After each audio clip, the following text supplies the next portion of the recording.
So కాదు మామ, నేను ఒక న్యూస్ చూసిన అనమాట. లైక్ కార్స్, బైక్స్, దానిపైన అయినా వెహికల్ పైన ఛాలెంజ్ 45 days కన్నా ఎక్కువ ఉంటే సీజ్ చేస్తారని చెప్పి the government is planning to get a new rule.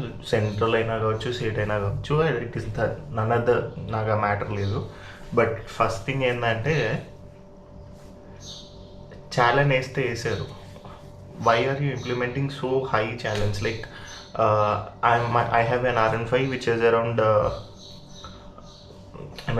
2,18,000 ఏమో పడింది నేను కొన్నప్పుడు. నేను రోడ్ ట్యాక్స్ కూడా కట్టిన, everything as is. And I'm running on highway మీద మ్యాక్సిమం స్పీడ్ అనేది 60కి డ్రాప్ చేశారు. Usually it should be 80. And even in the dividers ఉన్న దగ్గర కూడా 80 ఉంటుంది అనమాట స్పీడ్. ఇంతకుముందు 80 ఉండేది, which is when the government, TRS గవర్నమెంట్లో ఉన్నప్పుడు నాకు ఇట్లాంటి ఫైన్స్ ఎప్పుడేం పడలేదు. Anyhow, none of the government matters. But ఇప్పుడు ఏంటంటే, I don't know whether they decrease the speeds, but 60 పెట్టి 70 పోతే కూడా దానికి ఛార్జ్ చేస్తున్నారు అనమాట. 1,350, అరౌండ్ 1,000 రూపీస్ ఆఫ్ ఛార్జ్. ఇంకో సమ్ ఎక్స్టర్నల్ సర్వీస్ ఛార్జెస్ ఏమో వేసి 1,350 సమ్ అరౌండ్ చేస్తున్నాం. నాకు అర్థం కాదు ఏంటంటే, మేము ఆల్రెడీ రోడ్ ట్యాక్స్ కట్టినాం, మీదికి వెళ్ళి మీకు ఇన్కమ్ మీద ట్యాక్స్ కడుతూనే ఉన్నాం, ఎవ్రీథింగ్ మీద ట్యాక్స్ కడుతూనే ఉన్నాం.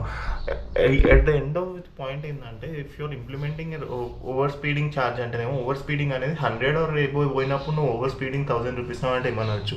60 km/hకి నువ్వు ఓవర్ స్పీడింగ్ అని చెప్పి 1,350 ఛార్జ్ చేస్తున్నావు. ఆ 1,350 నేను 60 ఎవ్రీ మంత్ నాకు 60 దాటకుండా నడపన్నా అంటే బండ్లు ఇంకా లేవు. ఎనీ వెహికల్ అట్లీస్ట్ 70 to 80 అనేది మినిమం స్పీడ్ ఉంటేనే సిటీలో మనం వెళ్ళగలుగుతాం. వాడు ఏం చేశాడంటే, ఇప్పుడు 60కి ఛాలెంజ్ చేసినప్పుడు మేము 1,350 కట్టాలి. ఇది కూడా మళ్ళీ వితిన్ 45 days కట్టాలంటే మేము ఇంకా శాలరీలు ఏం చేసుకోవాలి? ఛాలెంజ్లు ఏమో వేస్తూనే పోతున్నారు. అండ్ అదే కంపారిజన్ ఈ ఛాలెంజ్ల మీద ఏదైతే పెట్టారో రోడ్స్ మీద పెట్టుంటే చాలా మంచిగా ఉండేది. బికాస్ కొన్ని సిచ్యువేషన్స్లో నా ఫోర్క్ బెండ్ అయిన రోజులు కూడా ఉన్నాయి, సడన్ పాత్ హోల్స్ వల్ల బైక్ ఫోర్క్ బెండ్ అయిన రోజులు ఉన్నాయి. And recently what happened is, because of these roads sudden push-ups ఇట్లా అయ్యేసరికి నా పక్కన ఉన్న బైక్ స్లైడర్ ఉంటుంది, frame slider, which is of metal. ఆ మెటల్ అనేది ఆ వ్యాబ్లింగ్ అంటారో లేకపోతే వైబ్రేషన్కు అది ఇరిగిపోయి కింద పడిపోయింది. అంత మంచిగా ఉన్నాయి అనమాట రోడ్స్ చక్కగా లేకుండా మీరు ఫైన్స్ వేస్తామంటే different thing. And at least try to decrease the fines is okay. రాంగ్గా పోయినప్పుడు వేయండి. If you're taking a wrong route, last time తమ్ముడు పోయాడు కట్టేసేది, doesn't matter. But what exactly matters is, wrong చేసినప్పుడు నువ్వు ఛార్జ్ చేయాలి. అంతేగాని like I have seen people like my personal experience with the traffic police, that insurance has expired. I said bike is new, it's been 2 years, kotta vaatiki 5 years untadi insurance ante ledu, I want papers అని అన్నాడు. I showed the RC where it is showing it is a new vehicle of 2 years అయింది. So minimum 3 years ఉంటుంది, like కొంతమంది 3 years చేస్తున్నారు, so అందుకే check చేస్తున్నాం అని చెప్పి అడిగిండు. Then I showed, if you check the date 3 years కూడా కాలేదు, ఇంకా 2.5 years అయింది, మరి ఎందుకు అడుగుతున్నావు అని అంటే, దెన్ ఆ వీడియో తీసింది చూసి then he said to leave. First fine వేస్తా అన్నాడు. So this is happening in Hyderabad. Wrong challenge చేస్తున్నారు. అండ్ మీ దగ్గర అమౌంట్ లేకపోతే try to generate amount from some schemes and తక్కువ అమౌంట్స్ యూజ్ చేసి అడ్జస్ట్ చేసుకోండి. అంతేగాని మా బైకర్స్ మీద కానీ ఎంప్లాయీస్ మీద పడి ఫైన్స్ వేసుకుంటూ పోతే మేము కట్టుకుంటా 45 daysలో కట్టాలంటే అసలే కాదు. అండ్ ఎర్లియర్ గవర్నమెంట్స్లో ఏంటంటే 45 to 50% డిస్కౌంట్, 70% డిస్కౌంట్స్ ఇచ్చారు, మేము క్లియర్ చేసిన రోజులు కూడా ఉన్నాయి. నా I think from the government ఎప్పుడైతే చేంజ్ అయిందో అప్పటి నుంచి ఇప్పటివరకు అయితే ఛాలెంజ్ మీద అయితే డిస్కౌంట్ లేదు. సో ఎందుకు పెడుతున్నారో మీరు ఛాలెంజ్ అంతగానో ఎందుకు?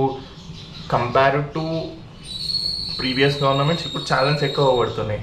దట్ డజంట్ మీన్ అప్పుడు మేము ఫాలో కాలేదని. అప్పుడు ఫాలో అయినాం, ఇప్పుడు ఫాలో అయినాం, but the charges was limited. Now ఈ ఫ్రీక్వెంట్గా అన్నిటికీ లిమిటేషన్స్ ఏంటంటే 80కి ఉన్నదానికి 60కి చేసి దానికి ఛార్జ్ చేయడం ఏందో నాకు ఇప్పటివరకు అర్థం కావట్లేదు. This is the second time which I got a over speeding challenge for 72 పోయినందుకు. I don't know why 72కి కూడా నాకు ఏందో అర్థం కాదు. 60 మీరు డివైడర్స్ ఉండి హైవే కనెక్ట్ అయ్యే రోడ్కి ఆర్ మంచి రోడ్ ఉన్న దగ్గర అక్కడ మీరు 60లు పెడితే ఇక మా కాలేజ్కి కానీ స్కూల్స్కి కానీ మేము పోయినట్టే ఇక, అండ్ మా ఫీజులు అవన్నీ కట్టుకున్నట్టే. Then decrease the tax, then fines ఎక్కువ వేయండి, or let it be as it is. But దాన్ని కొత్తగా ఛాలెంజ్ చేస్తాం అది అదంతా వద్దు. But and the best thing which I saw from personal end is government has taken initiative where we can issue a challenge to the wrong side people or something. I'm doing a research on it, how to do it. We'll let you know if once I get any information. So this is the thing which I realized from my end, and this is my opinion. Do let me know if it is correct or not.